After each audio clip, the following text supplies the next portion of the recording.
36 championships since we entered Conference USA, and that's 8 more than the next closest school, and 9 sport programs have been a part of that. But unfortunately, baseball has not, and it's been 13 years since WKU baseball has been in the NCAA tournament, and certainly that's something that we hope to change and something that needs to change.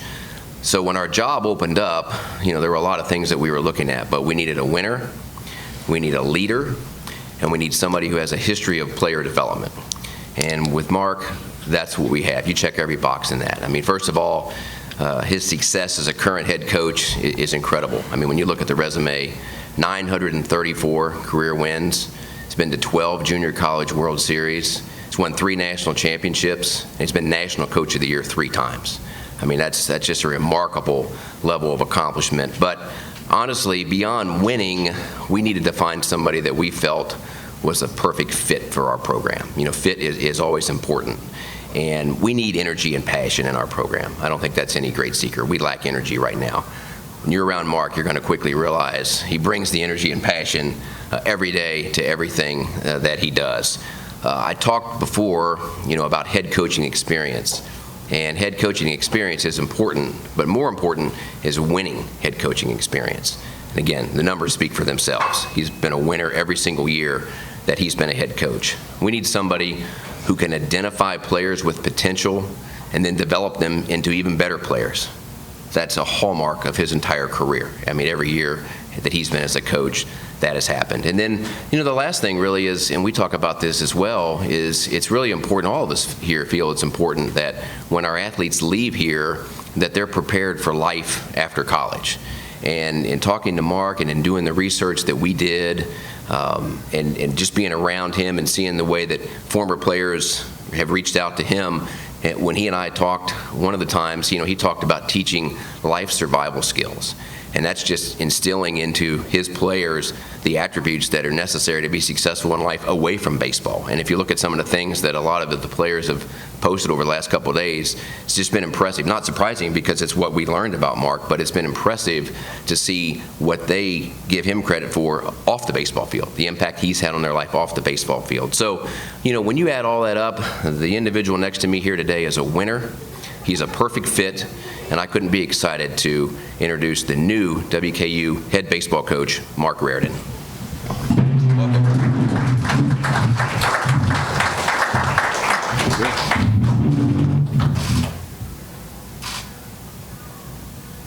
Good. All right. Well, thank you. Long day coming in a lot of ways. There's so many things that check the boxes in my life with this day to happen. I'm going to start this all off with, I didn't play anywhere great. I wasn't a great player. I didn't have a pedigree starting off when I got done playing and going into coaching. And from day one, I had to work. I had to grind. I had to make a name for myself. I had to learn so much. I was very fortunate that, number one, that was instilled in me growing up in a farm in Northeast Iowa. But the humility to be able to know that, just keep working and you will make something, doing things right. And that's what I did. And I've put in a lot of years to get to this point. And it's the same thing that my wife and I teach our own 2 sons. You probably even saw a tweet that my son put out when this was announced. And, he was talking about my hard work and being a grinder and who he's learned from. So that's big for me. So sorry.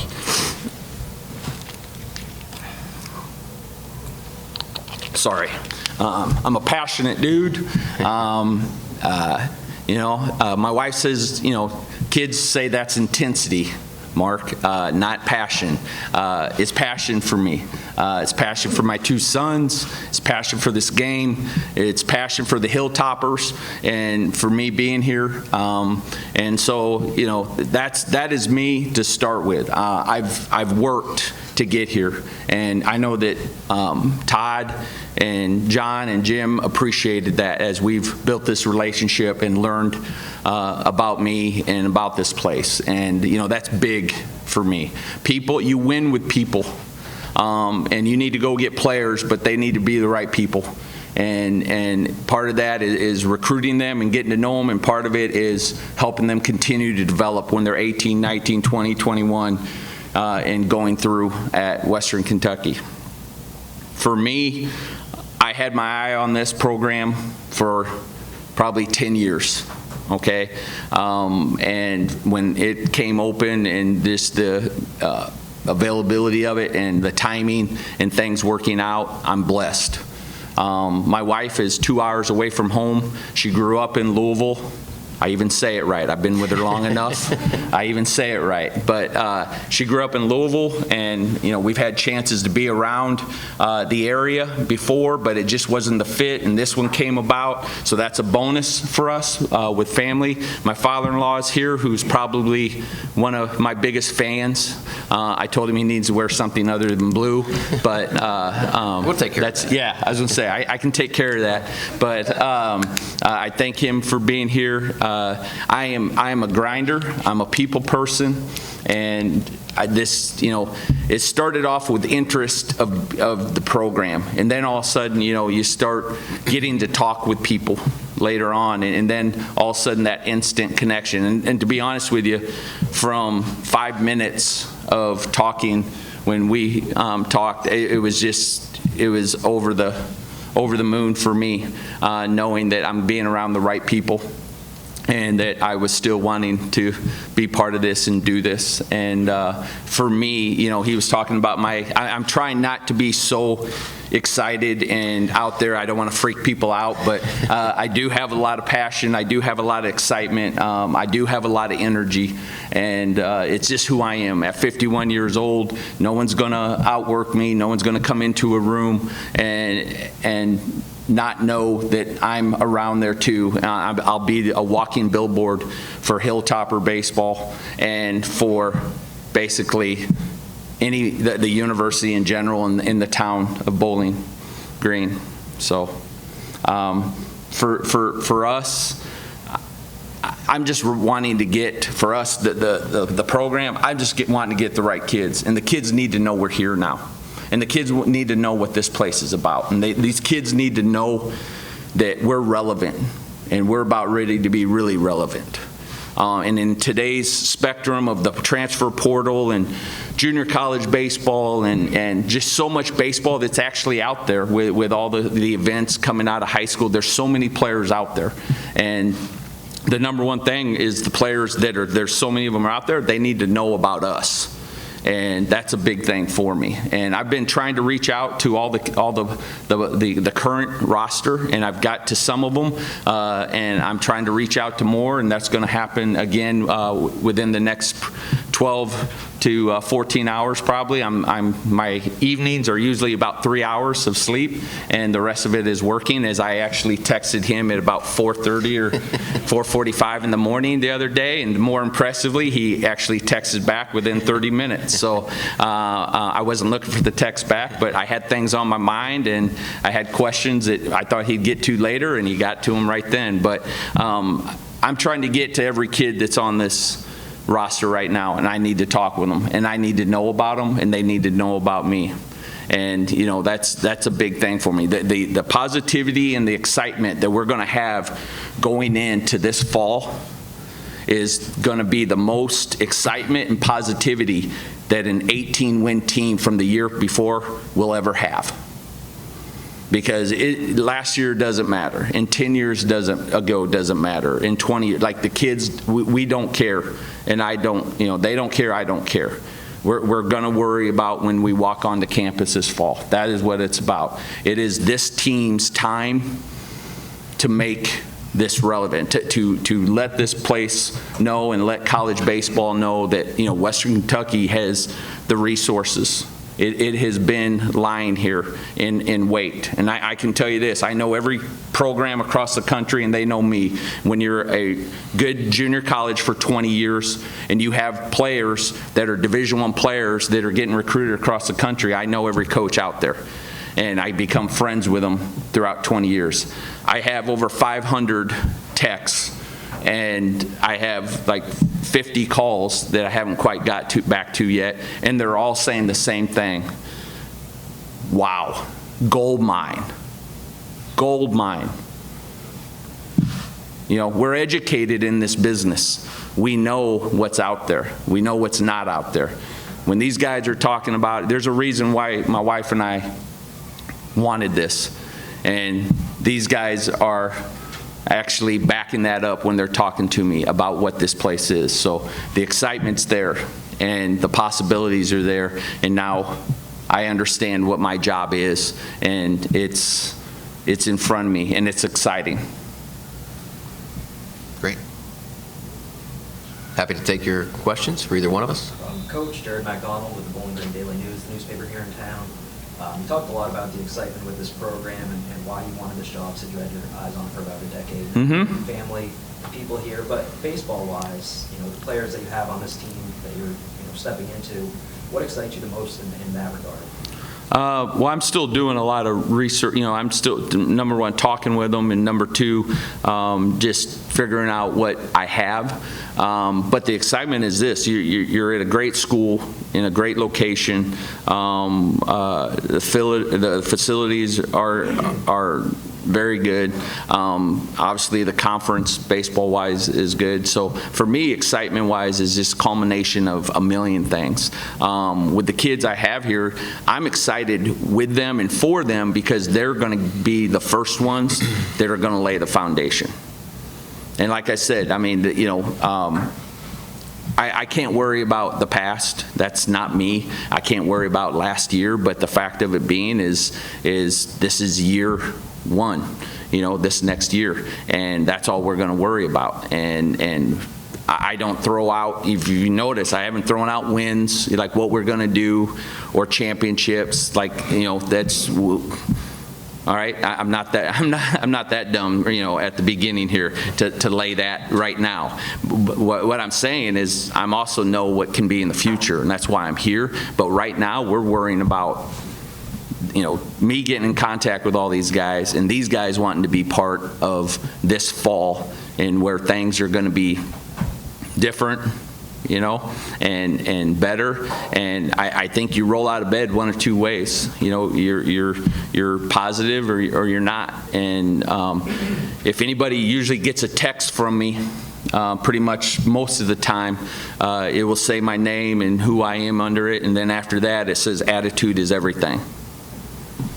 And that's what I do, you know. And you know, the positivity of everything, and the positivity of these kids coming back is that we get to do something about it. The positivity is, hey, you know, new coach, all right, everything's good now. That's not how this works, all right. But the thing is you have that choice to roll out of bed, and the positivity of we get to do something about it, and we get to be that team that gets to do it.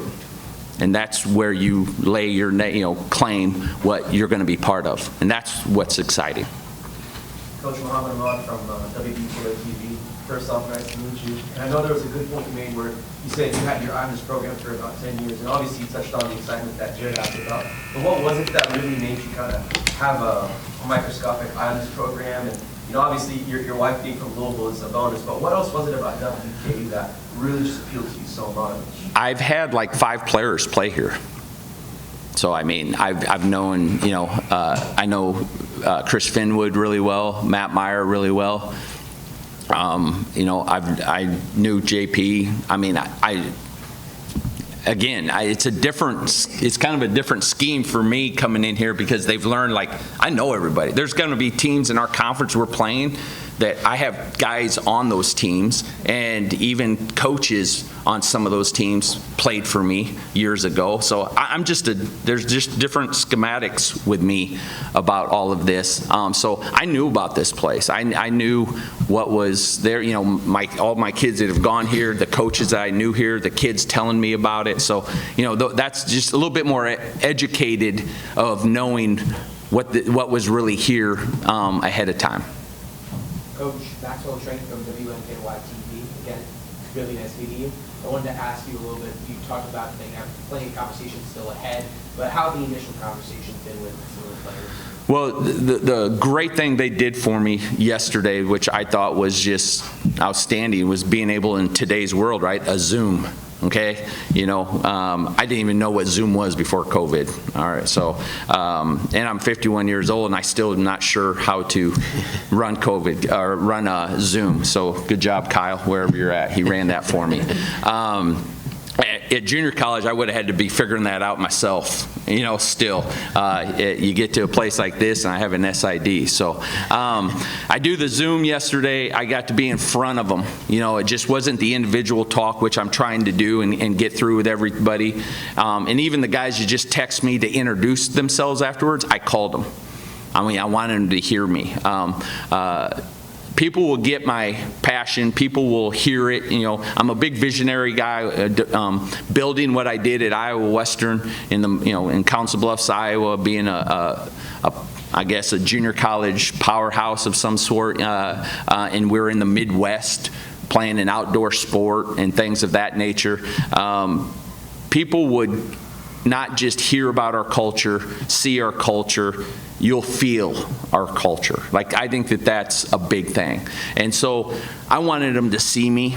And then the guys that were texting afterwards and giving me their number, I mean, I'm trying to call them all because, you know, I wanted to feel my excitement for them. I want them to feel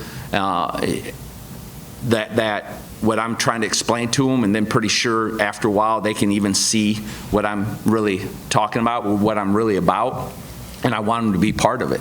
And so it goes that way with me. Coach, what's kind of the plan for filling out the staff at this point? I'm really just still, you know, again, number one is the players. I mean, I'm a player. It starts and ends with the players. So I'm really working on that right now. But I'll finish it up here in the next, probably by the end of next week, something like that is what I am. But right now, I mean, I'm locked in on what I have, who's coming in, and who's already here. I'm just, you know, that's my. You know, that's my gold mine. That's who we are. I'm here because of the kids. And so what we have here right now needs to know that, and I believe in that. And so that's what I'm working on. But the staff is, I mean, obviously you got to surround yourself with the right people. And I mentioned that about you win with people as players. They got to be people first. The same goes with a great coaching staff. Just the work ethic, the morals, the belief of the kid, you know, the person, the student, and the athlete in that order, and never straying from that. So I'll find the right guys. Marc, my name is Jim Ashik. I write for my website, jimashik.com. With all your success in Iowa, how many opportunities like this or similar to this did you have, and what made this, on the surface, seem like a destination job for you?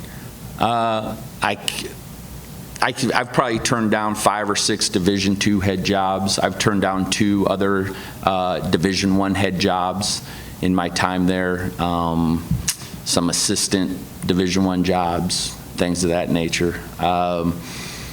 Again, just not even, you know, the icing on the cake was, I'm not taking this job because it's 2 hours away from my in-laws. All right, I love my in-laws, but that's not what this is about. It's because it was the right thing for me and Dawn and our 2 boys. It's just, you know, you want to be somewhere where you're wanted. You want to be somewhere where you have a chance to succeed, that you're surrounding yourself with the right people, whether it's the higher beings or the players that you can get, and the location, the facilities, everything like that. So there was a lot that went in to this. And, you know, it was just the right time because, like Todd said, maybe what they've been lacking is what I'm bringing in. And so, and that's just, I think the fit that we found is, it's really incredible, I think, just how this is the fit right now. And once I got a chance to start talking with them, and then my wife got to meet them, and everybody, you know, being involved, I mean, it was just, again, you know, it was just, everything just kept checking off boxes. Coach, you said it best. You coached a JUCO powerhouse, to say the least. You know, to go from being a JUCO skipper to being, you know, Division I major. I know you had some D1 experience at Baylor, but to make that transition, do you see where maybe, like, for yourself, some things might change? What would some of those changes look like as far as coaching goes, if anything changes at all? No, I mean, there's always change. You go from one university to another university, you're going to have change because people do things different. I've always told people, and it sounds like you've done some of your homework, and I coached at a junior college. I wasn't a junior college coach, you know, and what I mean by that is, you know, yeah, you can have non-qualifiers, you know, there, and you can just have them come in and just, you know, rent to play basically and move them on to whatever. You look at our GPA, like right now, the cumulative of our program is nearly a 3.5 GPA. We've placed anywhere, our average is 14 to 20 guys a year to Division I's. Big 12, SEC, Conference USA, everywhere in between. So I'm used to dealing with a Division I pro ball type athlete. All right, so that's not a surprise for me. And honestly, as long as I've been doing it, knowing a lot of the rules and regulations, especially recruiting-wise, because they are at, you know, times and not at times recruiting my kids, and so knowing a lot of that stuff ahead of time, I'm not coming into this oblivious to, you know, that. I'm not like just shoot from the hip, renegade, you know, junior college guy, and most of us aren't nowadays. It's a different world. So I'm educated that way about it, and the thing is, I've had these rosters full of guys that now I'm at Western Kentucky, I'd love to have them. You know, those guys, you know, those types of guys from programs like Iowa Western, they're going to end up at places like here in the future. Coach, in terms of recruiting, obviously talking to a lot of other coaches, recruiting's changed a lot the last few years with NCAA rules. You know, what kind of philosophies do you have in that to try to bring the best players to Western Kentucky? Well, you know, there's a double-edged sword to, of course, everybody, you know, I think the two things I always hear about in my life is COVID and the transfer portal. You know what I mean? So it's like in your life. But the transfer portal is a horrible thing, and it's a great thing.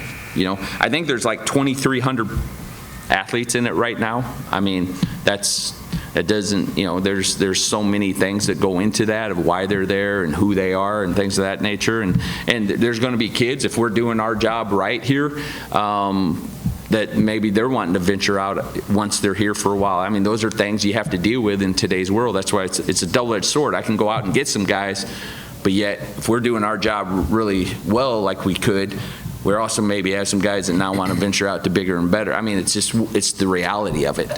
I'm not happy with it. I'm not disappointed with it. It's just what I have to deal with right now. So recruiting's changed. So many kids want, I'm in the world, or was in the world of, man, just guys want to play D1 ball. They're just guys want to play D1 ball. Well, just because you're playing D1 ball in some cases doesn't mean you're actually playing at a D1 level.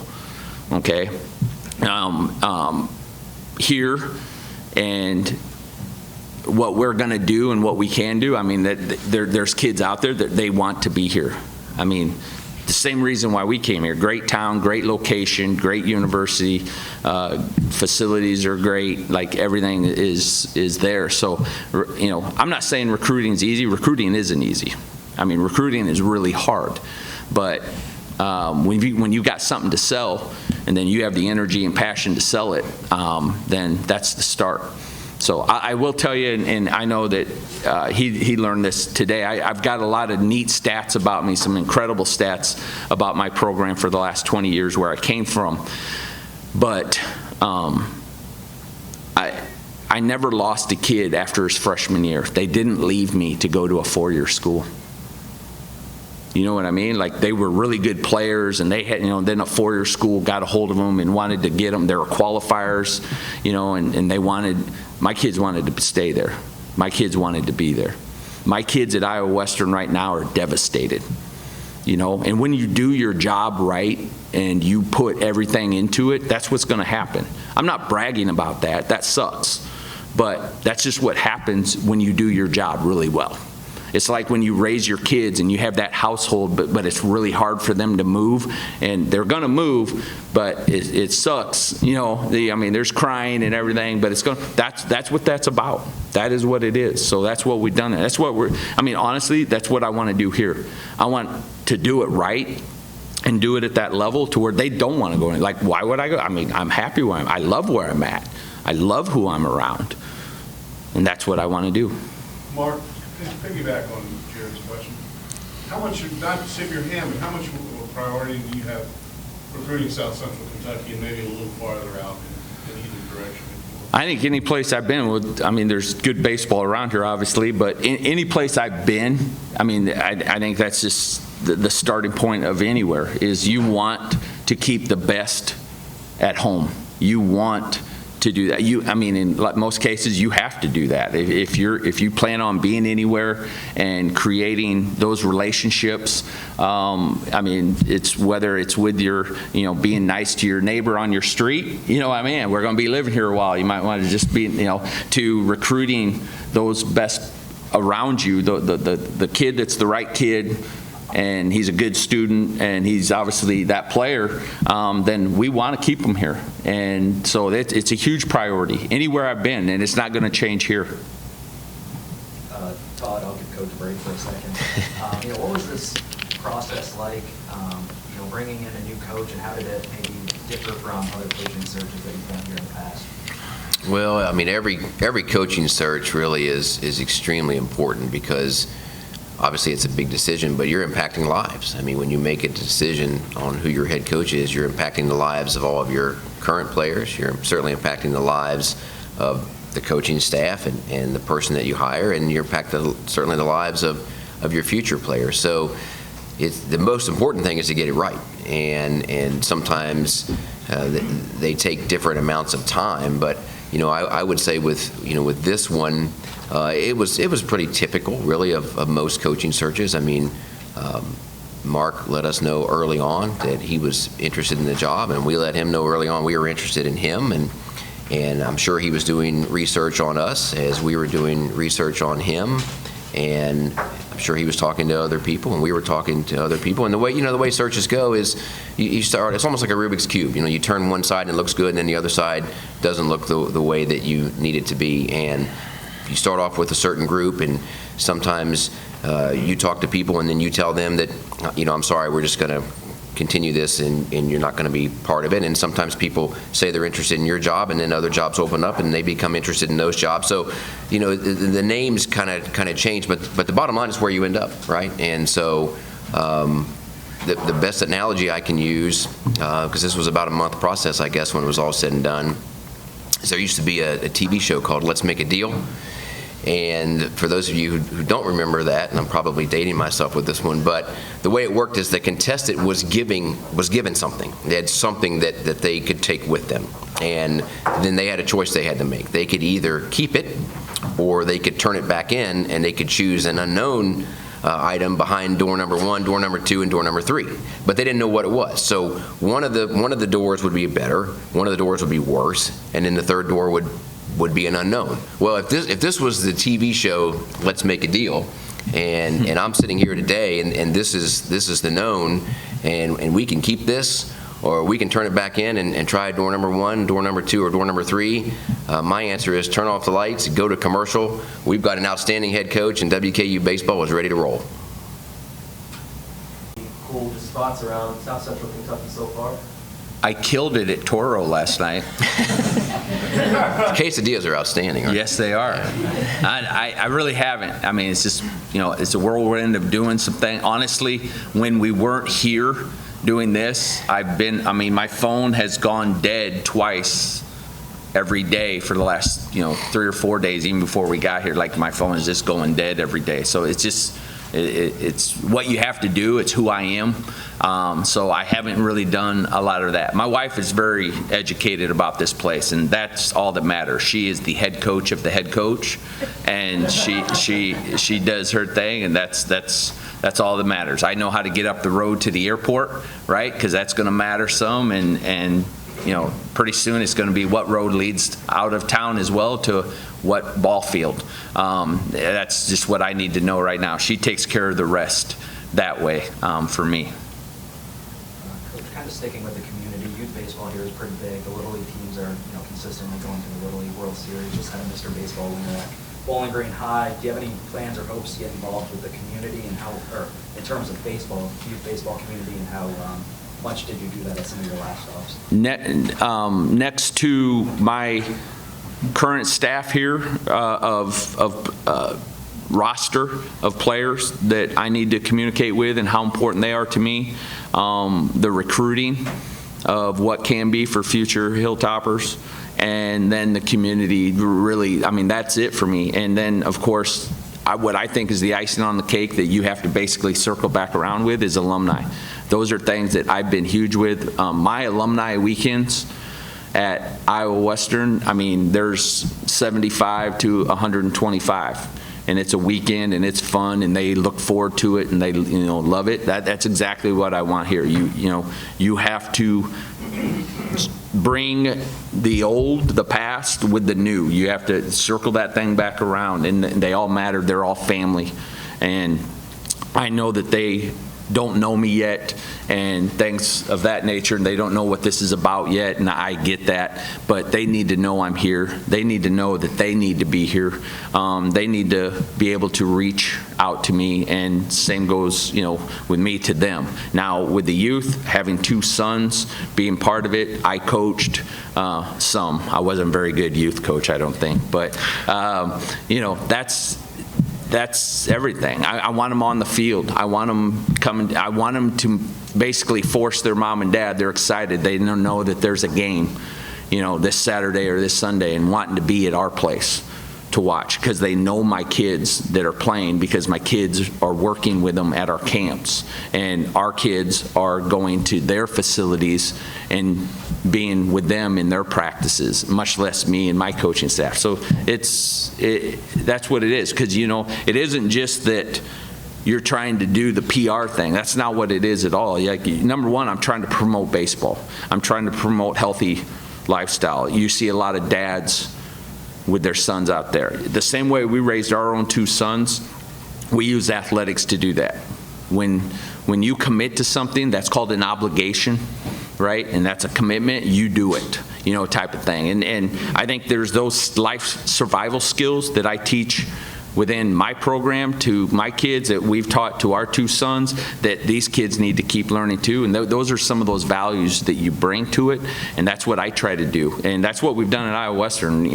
Our camps were successful, having stuff for the youth coaches, instructional, just having them on camp, because you want to get to know them, the ones that are putting in that time, and you're wanting to help them. So there's just various ways to where it circles back around to the community. It isn't just our baseball program or our baseball program in the community. It's about all of us together, and we just get to use baseball. And I'm here because of baseball. I met my wife because of baseball. We have a great life. We have 2 sons. Everything that I've become and who I am is really because of the game of baseball. And people will hear my stories as we go, and my players really hear all my stories of just how I've become who I am, and my values, and the level of how I live and how I talk and the path that I show. It's because of baseball. And so now, using that for 2 sons, using that for Iowa Western for 20 years, and now coming here, they're getting the same guy, because it's who I am. I want to take a moment, just because I didn't do it at the beginning, and there's a reason, but I want to thank Iowa Western. It's not hard for me to leave there, okay? I have my time there. We loved our time there. I am who I am because of there. And I have those memories and I have those friendships forever. You know, people are like, oh, it had to be so hard. And I get that. I understand what they mean. But this was so right for us and for our family. But still, I'm not who I am without Dr. Kinney and Brenda Hampton, who hired me, and the Bonnie Mileys and everybody else. I mean, I just can't keep naming them all. They know who they are, and they know I'm talking about them. But, you know, I am who I am because of that place.